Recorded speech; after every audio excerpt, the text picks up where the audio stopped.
저는 오늘 이 시간 일어나 사랑을 노래하자라는 제목으로 주의 말씀 증거합니다. 여러분은 다른 사람에게 어떻게 사랑을 표현하고 또 고백하세요? 여러분들 연애하실 때 또 결혼하실 때 어떻게 상대방에게 그 사랑을 고백하셨어요? 또 어떤 고백을 들으셨나요? 이게요, 지역마다 좀 차이가 있는 것 같아요. 서울 같은 데는 보통 자기야 사랑해 보통 이렇게 고백을 하잖아요. 그런데 어떤 토크쇼에서 이걸 경상도 사람한테 사랑해를 어떻게 여자친구한테 말하냐고 했더니 니도 알게라, 니 알제, 이렇게 말을 하더라고요. 이번엔 전라도 사람한테 어떻게 사랑해 하냐고 물었더니 너요, 이렇게 말한다는 거예요. 그럼 조금 더 진지하게 사랑의 정도가 아니라 나는 당신을 사랑합니다, 이 말을 어떻게 할까요? 전라도 버전은요, 아따 거시기 허요, 이렇게 말한다고 하고요. 경상도 버전은 저는 약간 충격을 받았는데 내 알을 낳아도 이렇게 말한다고 한다고 하더라고요. 여러분들은 이 중에서 들어보신 거 있으세요? 이런 방식으로 고백하거나 들어보신 분들. 수도권 지역에서 자란 저 입장에서는 굉장히 낯설고 독특하게 다가왔어요. 그런데 오늘 아가서의 저자가 말하는 또 그가 표현하고 있는 사랑 역시도 매우 독특합니다. 다른 성경과 견주어서도 마찬가지예요. 너무 노골적이고 열정적으로 그의 사랑을 묘사한 나머지 유대인들은 30세 이전에는 읽지 못하게 한다는 이 성경. 이 아가서는 솔로몬과 술람미 여인의 사랑을 이야기하고 있다라고 우리가 추정하고 있죠. 그러나 아가서가 단지 남녀 간의 사랑의 이야기만을 담은 것은 결코 아닙니다. 랍비들은 이 책을 하나님과 그의 백성 이스라엘의 관계를 묘사한 것이다 라고 말하고, 또한 종교개혁자들은 이것이 예수 그리스도와 교회, 즉 성도 간의 사랑을 은유적으로 표현한 거다라고 말을 하지요. 2023년을 시작하면서 올해 우리 뉴욕 효신장로교회의 주제가 일어나 함께 가자였어요. 그래서 1월 첫 번째 주에 신년 예배 때 이 아가서 2장 10절로 말씀을 나누었고요. 또 올해를 마무리하는 오늘도 동일한 말씀으로 오늘 마무리하려고 합니다. 지난 한 해 동안 우리 공동체에게 베풀어 주신 하나님의 은혜는 정말 기적과도 같은 것이었습니다. 그리고 여러분들은 기적의 주인공으로서 그 자리에 계셨죠. 우리 교회 정말 일어났고요. 정말 진실되게 함께 했고요. 그리고 쉬지 않고 열심히 달려왔습니다. 하나님의 우리를 향한, 또 교회를 향한 그 독특한 사랑의 언어를, 그래서 저는 오늘 다시 한번 느껴보고 싶어요. 일상의 언어가 아닌, 세상 사람들이 말하는 그런 방식의 언어가 아니라 하나님께서 우리 교회를 향한, 우리 성도들 향한, 또 이 교회를 구성하고 있는 우리 한 명 한 명을 향한 그분의 그 독특한 사랑의 언어를 제대로 깨닫고 가슴에 품음으로써 정말 일어나 주의 사랑을 노래하면서 올 한 해를 마무리하고 또 다가올 새해를 맞이하는 주의 모든 백성 되기를 간절히 축원합니다. 아가서는요, 1장을 딱 펴면은요, 1절부터 4절까지는요 일종의 이 책의 서문과 같은 성격을 가지고 있습니다. 본격적인 이야기는 5절부터가 시작되는 거예요. 그런데 무엇으로 시작하냐? 이 아가서의 여자 주인공, 이걸 줄여서 요즘 여주라고 하더라고요. 이 아가서의 여주라고 할 수 있는 이 술람미 여인, 이 여인이 사람들에게 자기소개를 해요. 그걸로 시작합니다. 그렇다면 이 아가서의 여주는 과연 자기를 어떻게 소개할까? 바로 5절의 말씀인데요, 함께 읽어보죠. 예루살렘 딸들아, 내가 비록 거무나 아름다우니 게달의 장막 같을지라도 솔로몬의 휘장과도 같구나. 그녀는 비록 내가 검지만 아름답다라고 말을 합니다. 여러분의 생각은 어떠세요? 사람들이 어떤 걸 더 선호하죠? 하얀 피부예요? 아니면 검은 피부예요? 하얀 피부이죠. 지금이야 아름다움에 대한 그런 기준이 훨씬 더 다양해졌고요. 또 예전과 많이 달라졌죠. 심지어 이 건강한 구릿빛 피부를 갖겠다면서 돈 주고 썬텐까지 하는 시대 아닙니까? 또한 피부색으로 다른 사람을 차별하는 것에 대해서 이 시대는 굉장히 예민하고 금하고 있지요. 하지만 여러분, 우리가 학교 다닐 때까지만 하더라도 반에서 가장 인기 있는 여학생들은 보통 어떤 사람들이었어요? 어떤 아이들이었어요? 그렇죠. 피부가 뽀얗고 하얀 그런 여자아이들이 인기가 많았잖아요. 그런 피부가 하얀 친구들. 근데 그런 여학생은 나만 좋아하는 것이 아니라 우리 반 남학생 모두가 다 좋아하기 때문에 여사친, 여자 사람 친구일 수는 있지만 여친, 여자 친구일 수는 없는 그런 존재 아니었습니까? 그런데 오늘 이 술람미 여인은요, 자신은 피부가 검지만 아름답대요. 그럼 고대 근동에선 미의 기준이 달랐던 것일까? 아니요. 문헌들을 살펴보면은요, 그때도 피부가 하얀 것을 더 선호했습니다. 따라서 지금 이 술람미 여인의 검지만 아름답다라는 말은 다분히 변증적 성격을 가지고 있어요. 일종의 핑계나 항변과도 같은 것이라고요. 사실 이렇게 말하는 이유가 있습니다. 지금 이 여인은 누군가를 의식하고 있어요. 누구일까요? 바로 예루살렘의 딸들입니다. 오늘 이 이야기를 그들에게 하고 있는 거잖아요. 만일 정말 진짜 가슴 깊이 진심과 신령과 진정으로 내가 이뻐 라고 생각을 했다면요, 이렇게 했을걸요? 거울을 보면서 거울아 거울아 난 어쩌자고 도대체 이렇게 이쁜 거니? 하면서 혼잣말을 다 들리게 했겠죠. 그쵸? 굳이 이 예루살렘의 딸들한테 말해서 나 검지만 이쁘거든? 막 이렇게 말하진 않았을 거예요. 본인 스스로도 뭔가 신경이 쓰이는 겁니다. 실제로 6절에 보면은요, 자신을 흘겨보지 말라라고 말했고, 새번역에선 이것을 나를 깔보지 마라라고 표현하는 것을 볼 수 있어요. 자, 이렇게 외모에 자신이 없을 때 자신감을 불어넣어 줄 수 있는 방법이 있죠. 무엇입니까? 그렇죠. 메이크업, 화장을 하는 겁니다. 이 화장 정도로 안 되면 조금 더 두껍게 변장으로 하고, 변장이 안 되면 둔갑 수준의 치달을 만큼 두껍게 화장을 하는 거예요.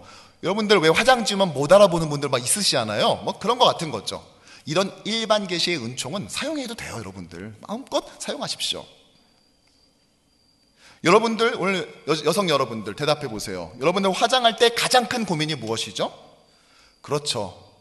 파운데이션 할 때 21호를 쓰기에는 너무 밝아서 뜨고, 그렇다고 23호를 쓰기에는 너무 어둡고 칙칙한 거 아니에요? 이렇게 되는 게 단순히 밝은 것만 쓴다고 능사가 아니라, 이게 피부가 내가 웜톤인지 쿨톤인지를 고려해서 해야 되는데 그렇지 않기 때문에 생기는 비극이잖아요. 그렇다고 예배 끝나고 저한테 와서 피부 상담해달라고 하지 마세요. 저 아무것도 몰라요. 설교 준비한다고 찾아본 거예요. 그런데 이 여인은 그렇게 해결할 수 있는 문제가 아니에요. 화장으로 극복할 수 있는 장르가 아니었다고요. 그래서 어떤 사람들은 이 술람미 여인이 흑인이었다라고 주장하기도 하지만 여러분, 그렇지 않습니다. 그녀가 피부가 검었던 것은 인종적 요인 때문도 아니고 날 때부터 피부톤이 어두웠기 때문도 아니에요.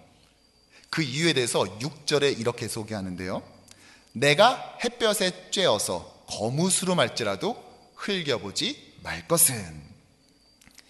피부가 검은 이유가 뭐라고요? 네, 밖에서 일하느라 햇빛을 많이 쬐기 때문입니다. 실제로 여기에 햇빛을 쬐다라는 이 단어는 빤히 쳐다본다라는 단어예요. 종일 일하느라 좌회선에 과다 노출된 것이죠. 햇빛이 이 여인을 괜히 빤히 쳐다보고 있는 겁니다.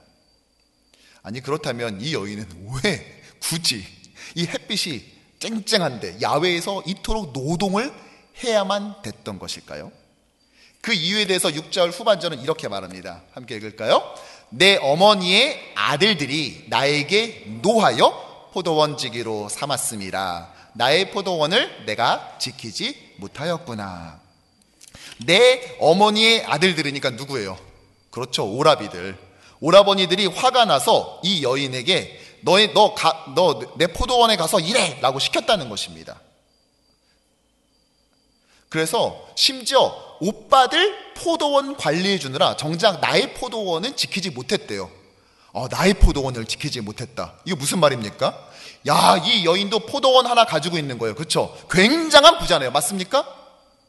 아마도 이 아가서가 즐겨 사용하는 은유를 보건대 여기서 나의 포도원이라는 것은 실제 포도원을 말하는 것이 아니라 이 여인의 몸을 말하는 것 같아요.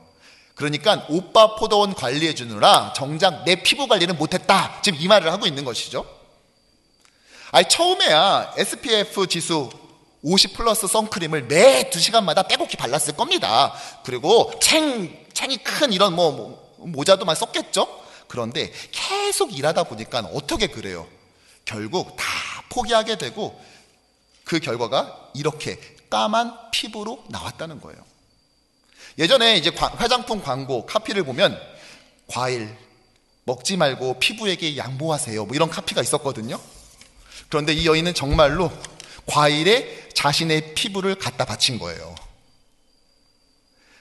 그렇다면 왜 오빠들이 이렇게 그녀에게 화가 났을까요? 그 이유를 알 수가 없습니다. 성경에서 제공하지 않아요. 어떤 이들은 아마도 이 오빠들이 이복 형제였을 것이다 라고 주장하기도 하고, 아니다, 그냥 악당이어서 괴롭혔던 거다 라고 말하지만 모두 다 근거가 없습니다. 오히려 8장에서 오빠들의 역할이 긍정적임을 감안할 때 아마도 이 여인에게 이렇게 해야만 됐었던 이유가 있었던 것 같아요. 결국 종합해보자면요, 남자의 완벽함, 이게 남자가 다른 사람이 아니라 솔로몬 아닙니까? 왕. 이 남자의 완벽함에 비해 이 여인은 그리 완벽하지 않은 존재였다는 거예요. 그러기에 예루살렘의 여인들은 그녀를 흘겨보면서, 아니 어떻게 저런 여자가 왕의 사랑을 받을 수 있어? 아니 이게 가당키나 해? 하고 못마땅했고, 그녀는 애써 아닌 척했지만 그 따가운 시선을 사실은 의식하고 있었던 거예요. 여러분, 그런데 가만히 보니까요, 전 이 술람미 여인의 항변적 이 말을 보건대 저는 거기서 정작 우리 이민자들을 발견했어요. 이 술람미 여인에서 저는 이민자와 너무 닮아 있는 모습을 발견했습니다. 여러분, 우리가 고국을 떠나 이 땅에 뿌리 내리느라 우리의 피부도 어느샌가 검해지지 않았습니까?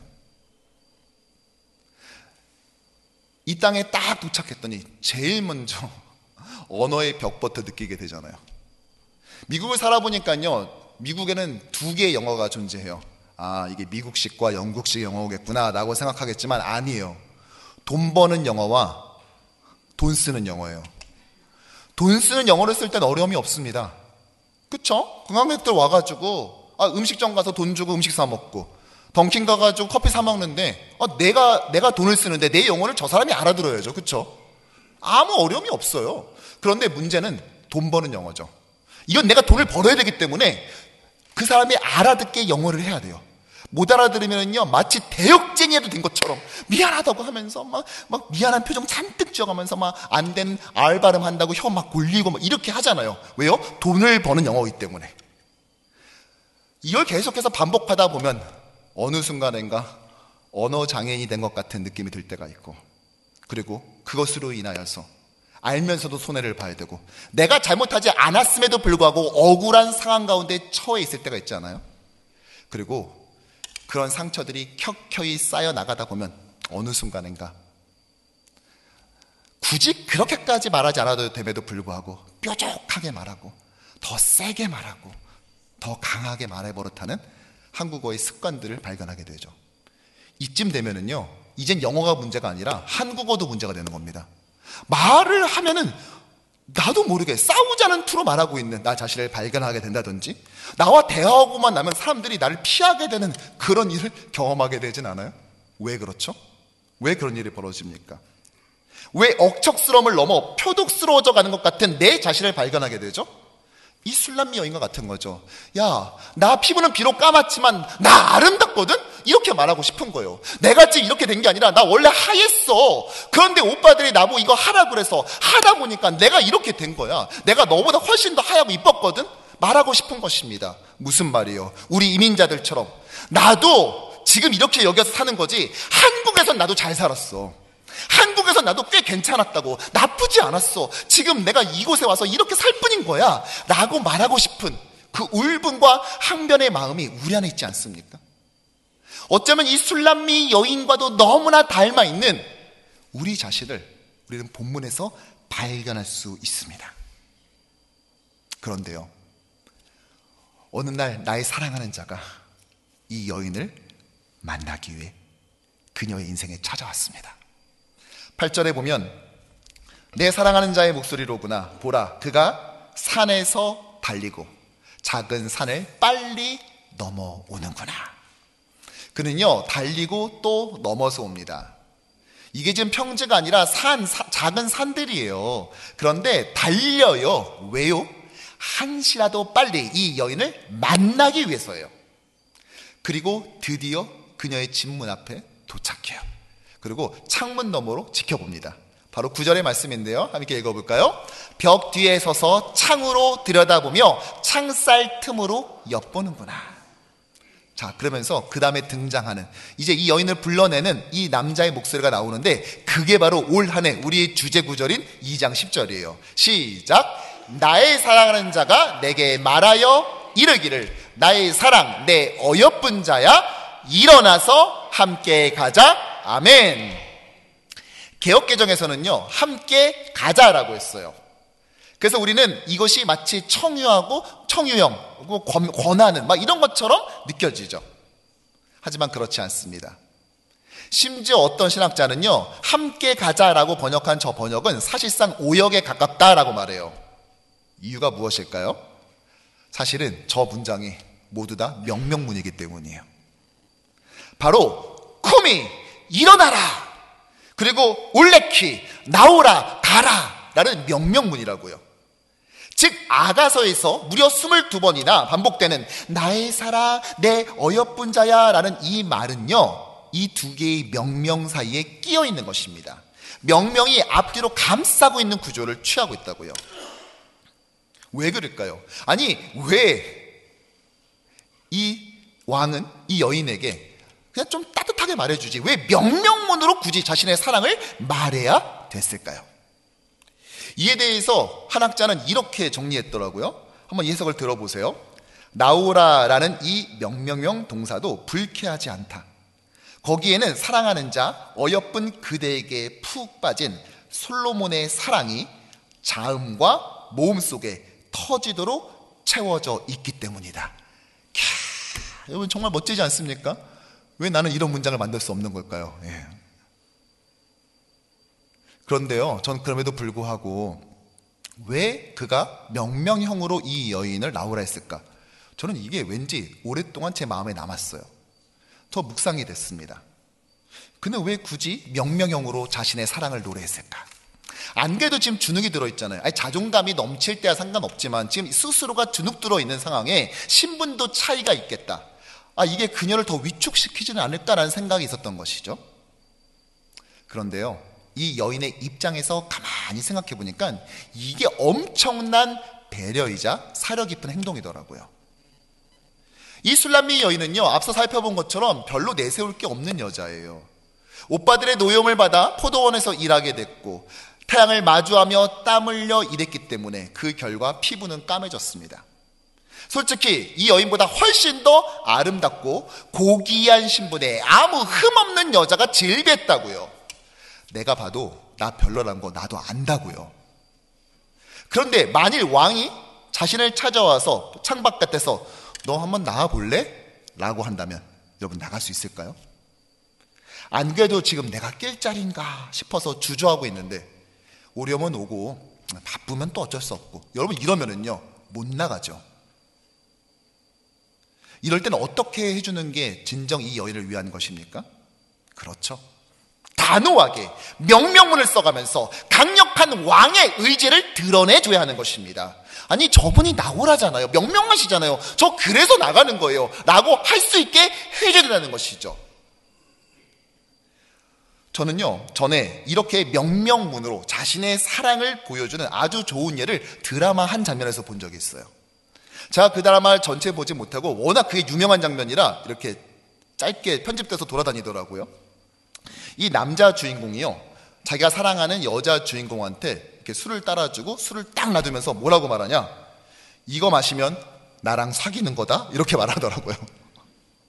나랑 사귀어 줄래? 이렇게 말하는 게 아니라 너 이거 마시면 나랑 사귀는 거다 이렇게 하더라고요. 예.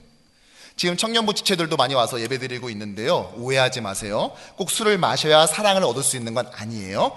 저는 술을 마시지 않고도, 술 안 마시고도 미인을 아내로 얻을 수 있었어요. 그냥 기도 열심히 하시고 그리스도의 인격을 갖춰가세요. 아셨죠? 예. 여러분, 아가서는요, 솔로몬과 술람미 여인의 사랑을 전면에서 내세워서 예수 그리스도와 교회의 사랑을 말한다고 했죠. 오늘 예수 그리스도께서는 우리에게 오사 명명으로 사랑을 노래하고 계십니다. 왜요? 지금 내 모습을 보면 감히 그분 앞에 나아갈 수 없는 거예요. 하나님을 예배하고 감히 나한테 은혜 베풀어 달라고 기도할 수가 없는 거죠. 그런데요, 아니 주님께서 저한테 나오라고 명명하시잖아요. 기도하시라고 명명하셨잖아요. 그러니까 나올 수 있고 기도할 수 있고 예배할 수 있고 그분을 부를 수 있고 교제할 수 있는 것 아닙니까? 나사로 역시 마찬가지였죠. 마르다와 마리아의 오라비였던 이 나사로는요, 무덤에 갇혀 있었어요.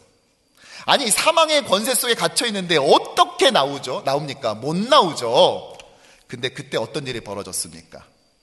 예수께서 그 베다니에 찾아오사 그 무덤 앞에 서서 이렇게 명명하시죠. 이 말씀을 하시고 큰 소리로 부르니, 시작, 나사로야 나오라 부르시니, 아멘. 주께서 명명하시니 그가 나왔습니다. 그리고 지금 교회는 또다시 주님의 그 명령 앞에 서 있습니다. 교회는 주의 명명을 받았다고요. 예수님께서는 자격되지 않는 우리를 살리고 또 우리의 주인 되시기 위해 명명으로 자신의 사랑을 노래하고 있는 거예요. 우리와 그분 사이의 간격이 너무나 크고 어마어마하게 극복할 수가 없는 것이죠. 그냥은 건널 수가 없어요. 그러니까 주님께서 명명하시며 일어나 나와라 말씀하시니 우리가 그것이 하나의 징검다리가 되어서, 다리가 되어서 그분께 그 큰 간격을 넘어갈 수 있게 된 것입니다. 여러분, 이 여인이 비록 자신은 검지만 아름답다라고 말하면서 이렇게 비유를 해요. 1장 5절을 보면 내가 비록 검으나 아름다우니 게달의 장막 같을지라도 솔로몬의 휘장과도 같구나. 게달의 장막, 솔로몬의 휘장이에요. 게달이라는 말은 검다라는 말로써 당시 아라비아 지역에 있었던 유목 민족 중에 하나였는데 굉장히 강력한 민족이었어요. 그들의 장막은 역시 그 당시 유목민들이 그렇듯 검은 염소 가죽으로 만들었습니다. 그리고 솔로몬의 휘장은요, 분명히 아름다웠을 거예요. 그가 만든 성전의 화려함을 보건대 굉장히 아름다웠을 것입니다. 그래서 세번역에서는 이렇게 번역을 해요. 내가 비록 게달의 장막처럼 검지만 솔로몬의 휘장들처럼 아름답습니다. 여러분, 이것이 교회의 모습이에요. 비록 겉은 검고 보잘것없어 보여요. 하지만 예수의 보혈로 인해서 새롭게 되어 내 안은, 내 내면은 아름다운 존재가 된 것이죠. 고린도후서의 말씀처럼 그러므로 우리가 낙심하지 아니하노니 우리의 겉사람은 낡아지나 우리의 속사람은 날로 새로워지도다. 아멘. 겉은 나이 들어가면서 병들고 여러 가지 삶의 문제로 인해 피곤해졌지만 속은, 나의 내면은, 나의 심령은 매일매일 아름다운 예수 그리스도의 인격과 성품을 닮아가는 주의 자녀가 된 것입니다. 그분의 신부가 된 것이죠. 아직 온전하지 않지만 그럼에도 신랑이신 그리스도께서는 우리를 볼 때 온전한 신부로 봐주신다는 것입니다. 여러분들은 어때요? 여러분들은 이 교회 공동체가, 옆에 있는 성도가 아름다워 보이십니까? 교회는 건물이 아니라 예수 믿는 사람들의 모임이라면서요. 자, 그렇다면 결국 옆에 앉아있는 지체들 하나하나인데요, 한번 옆에 사람을 봐주시겠어요? 가만히 위아래로 지그시 훑어봐 주세요. 어때요? 아름답습니까? 어느 정도 아름다워요? 네, 눈부실 정도로? 화려할 정도로? 네. 게달의 장막 같아요? 아니면은 솔로몬의 휘장 같아요? 예수 그리스도께서 우리를 바라보시는 그 관점에서 봤을 때 교회는 아름답고 영광스러운 존재입니다. 그리고 교회는 우리 하나하나의 사람이기 때문에 우리 지체 모두도 그러한 관점에서 바라봐야 된다는 것이죠. 여러분, 그래서 제가 비록 아가서의 저자처럼 이렇게 멋들어진 글을 못 썼지만요, 제가 여러분들한테 저의 사랑을 담아서 편지를 다 보내드렸거든요. 여러분 받으셨어요? 받으신 분? 아니, 아무도 못 받으셨어요? 편지. 네, 못 받을 수밖에 없죠. 왜냐하면 여기 있기 때문입니다. 지난 여름에 사진을 보여줄까요? 지난 여름에 제가 이제 플로리다로 이제 차를 몰고 이제 휴가를 갔잖아요. 그때 제가 휴가를 가면서 어디를 갔냐? 미국 그 네이플스라는 동네에서 마이애미로 가는 그 국도변에 미국에서 가장 작은 우체국이 있어요. 사람들이 이걸 몰라서 그냥 확 지나갑니다. 굉장히 작거든요. 보시는 것처럼 저렇게 조그매요.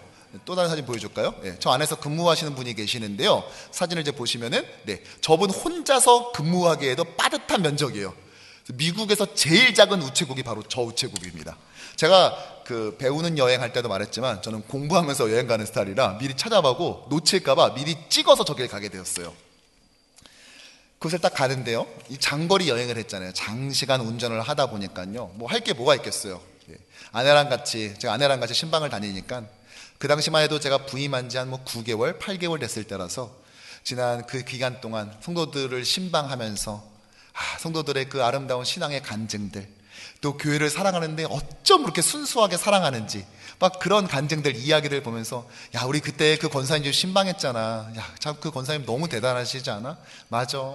아유, 그 집사님은 또 어떻고, 막 그런 이야기들을 나누는 과정 속에서, 아니, 점점점 성도들을 향한 그 사랑과 왠지 형언할 수 없는 그 북받쳐 오르는 그런 거 있잖아요. 막 그게 막 올라오는 거예요. 그리고 저게 딱 도착했거든요.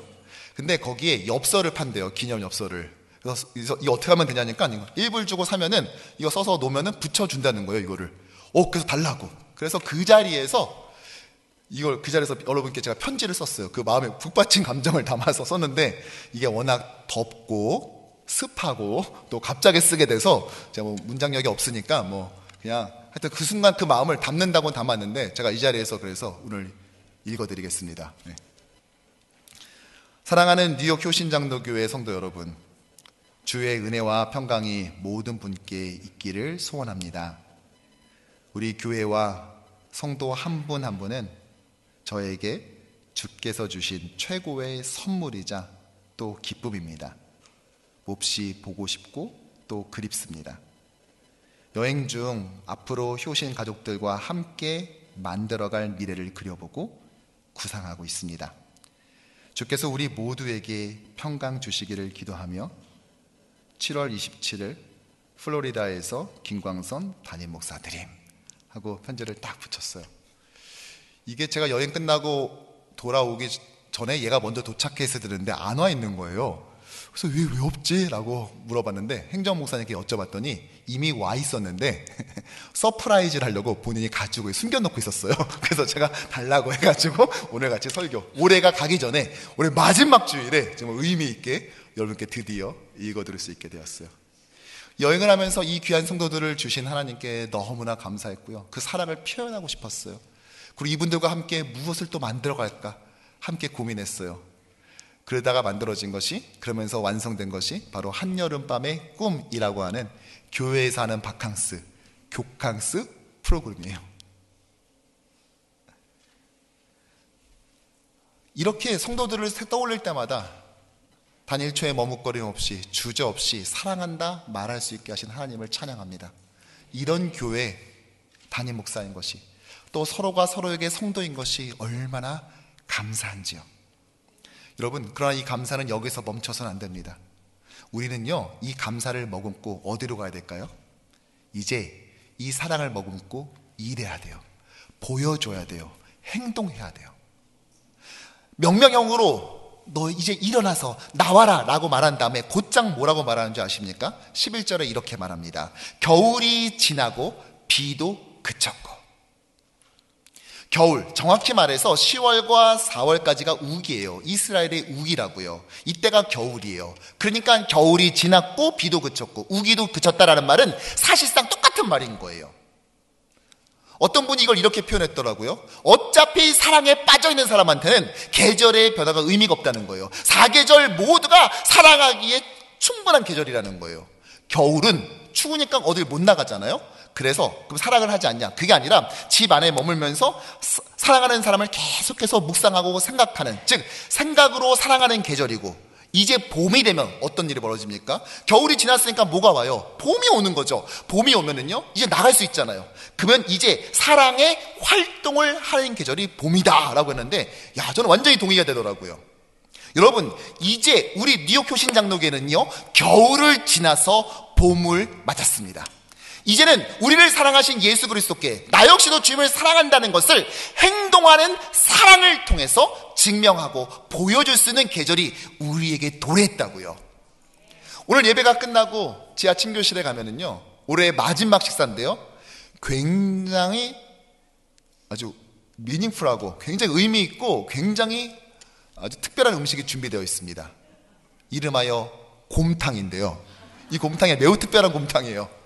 이 곰탕을 만든 구역에 권사님 몇 분이 계시는데, 그 중에 한 분이 저한테 와서 계속 본인 곰탕 할 거래요. 그래서 아유, 네, 알겠습니다 권사님. 그랬더니 목사님 감사합니다. 아니, 곰탕을 하는데 왜 감사해요? 그랬더니 이게 본인 버킷리스트에 있었대요. 교회에서 곰탕 끓이는 게. 이게 무슨 말인가 하죠. 여쭤봤더니 우리도 우리 교회 공동체도 사실 겨울과 같은 그런 날이 있었잖아요. 그 교회가 어려움에 있었고 또 쉽지 않은 그런 시기에 있었었는데, 그때 이제 한인마트를 가서 장을 보는데 이 곰탕 끓이는 재료를 누가 엄청 많이 사가더래요. 그래서 궁금해서 여쭤본 거예요. 아니, 왜 이렇게 많이 사가세요? 그랬더니 우리 교회에서 오늘 곰탕 끓이려고요 하는데, 그 표정이 얼마나 그냥 반짝반짝 환하게 웃으면서 곰탕 끓인다고, 교회에서 그걸 끓여서 가는데 그 모습을 보면서 나도 교회에서 곰탕 끓였으면 좋겠다. 이게 그분 표현을 쓰면 한이 맺혔대요. 한이 맺혔대요. 언젠가 우리 교회도 회복돼서 이렇게 성도가 같이 모여서 이제 교제하고 그러면 나도 곰탕을 끓여보리라 했는데, 이제 구역마다 돌아가면서 이제 점심 식사를 준비하는 시스템을 만들었잖아요. 그런데 그 구역이 하필이면 오늘 한 해의 가장 마지막 날이 이날 그걸 맡게 돼서 내가 곰탕 끓이겠다고 해가지고 드디어 올해가 가기 전에, 새해를 맞이하기 전에 그 한을 풀고 새해를 상큼하게 맞이할 수 있게 됐다고 얼마나 감사하고 고마워하시는지요.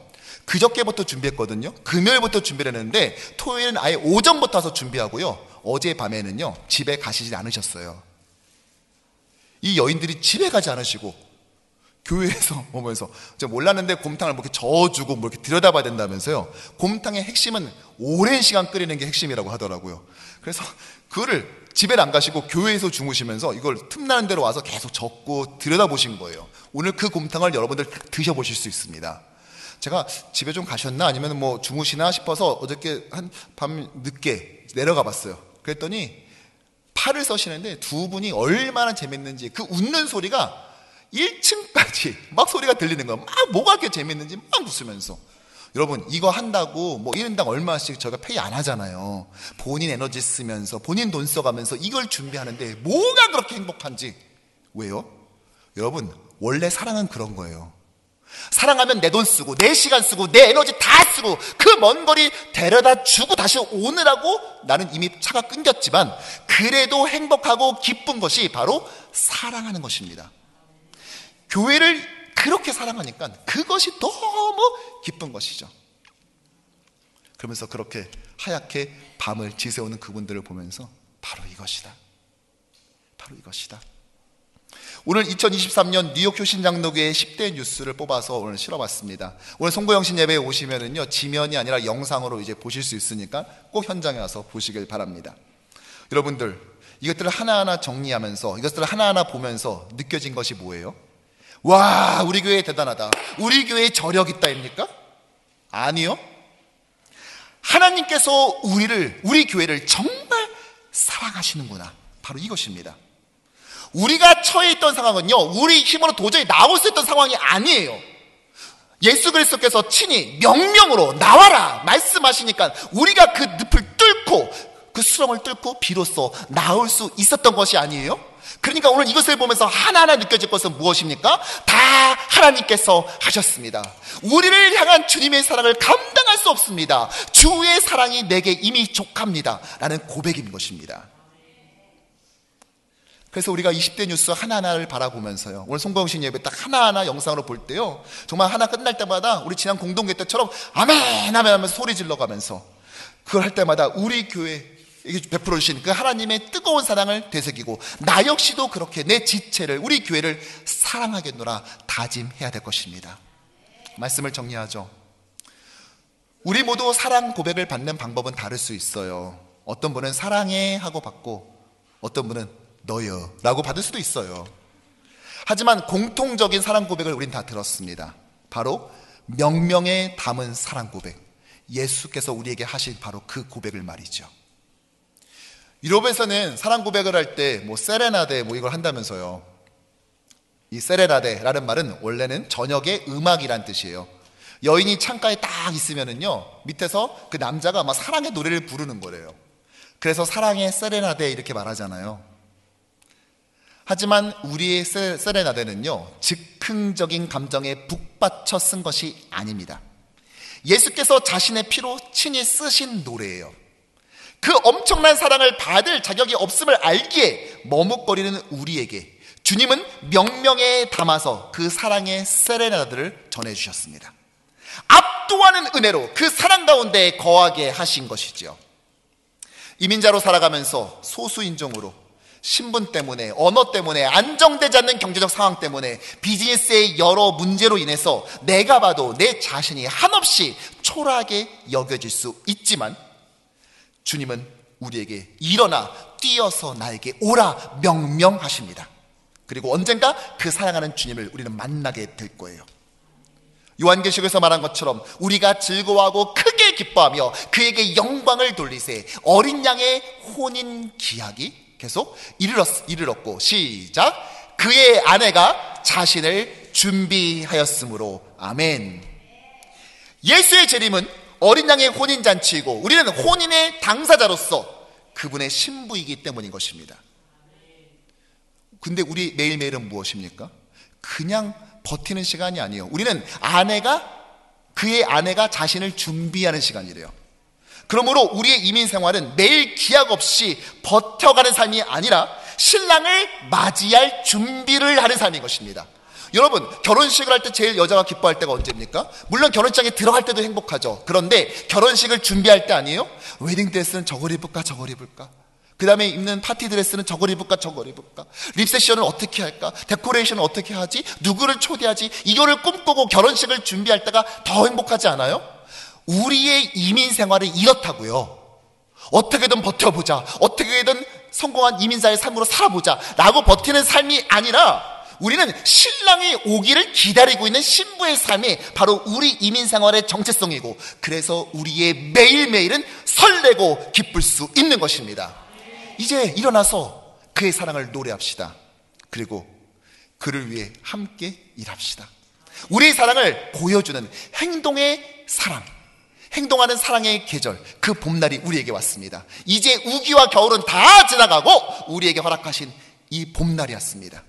바라기는 다가오는 이 새해가 우리를 명명으로 초대하사 자신의 사랑을 보여주신 주님 앞에 우리 역시도 우리의 모든 것을 다해서 그분이 기뻐하시는 것을 우리의 삶으로 해냄으로써 매일매일을 신랑을 기다리는 복날의 강수를 경험하는 저와 여러분 되기를 주님의 이름으로 간절히 축원합니다.